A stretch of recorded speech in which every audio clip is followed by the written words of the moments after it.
Ready to go. The Prime Minister remaking his team to try and draw a distinction between himself and his predecessor. I, Rebecca Chartrand. Mark Carney appointing 28 cabinet ministers. Moi, Marjorie Michel. Plus 10 more junior ministers called secretaries of state. A two-tiered model different from Justin Trudeau's. Our government will deliver its mandate for change with urgency and determination. We're going to deliver that mandate with a new team, purpose-built for this hinge moment in Canada's history.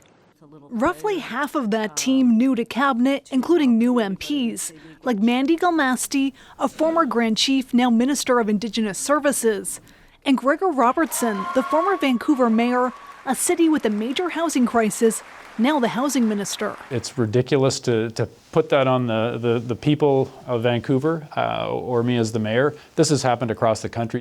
But Carney has kept some key ministers from Trudeau's government. His former Deputy Prime Minister, Chrystia Freeland, is keeping her job as Transport and Internal Trade Minister. Dominic Leblanc will stay on as Minister of Intergovernmental Affairs and keep his responsibility for Canada-U.S. trade relations. And François-Philippe Champagne will remain the Finance Minister.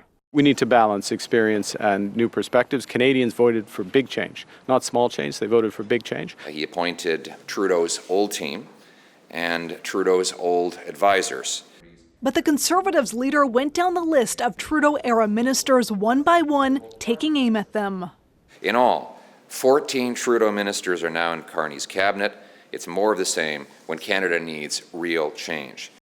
Carney defended the mix of new and old ministers and says that he wants to run what he calls a true cabinet government, where his team will have the authority to lead and make decisions, setting the expectations high. Ashley, obviously there's a lot to get done. What's your sense of the next steps?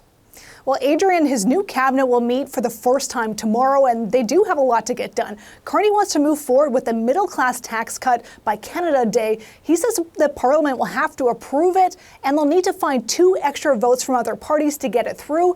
He's also headed to Rome on Friday for the new Pope's inaugural Mass. All right, Ashley Burke in Ottawa. A key focus for this cabinet will be the trade war with the United States. Kate McKenna shows us how taking on Donald Trump may have influenced Carney's picks. Fantastic. Prime Minister Mark Carney's new cabinet signals change at home and abroad. The person who has the relationship you asked specifically about the White House, of course, is the Prime Minister with the President. And I'm the Prime Minister, so I play that role. These 3 ministers were in the White House just last week. But only one, New Brunswick's Dominic Leblanc, is keeping a U.S.-facing portfolio. I, Gary Anand, do solemnly and sincerely promise and swear. Scarborough MP Gary Anand takes over public safety from David McGuinty, and Oakville MP Anita Anand replaces longtime Foreign Affairs Minister Melanie Joly. Joly is going to industry. She says it's not a demotion. I'm leaving the diplomatic front of the trade war with the U.S. to the economic front. The Prime Minister says he plans to lead on U.S. Canada relations himself. Obviously, in my role, I take ultimate responsibility for it. One of Donald Trump's economic advisors told an American television network that Canada's diplomatic challenges came from the top. I think that Justin Trudeau and the president didn't exactly get along, and Canada kept making it worse and worse with their rhetoric. There's been a sense that Mark Carney has been able to win some respect from Donald Trump.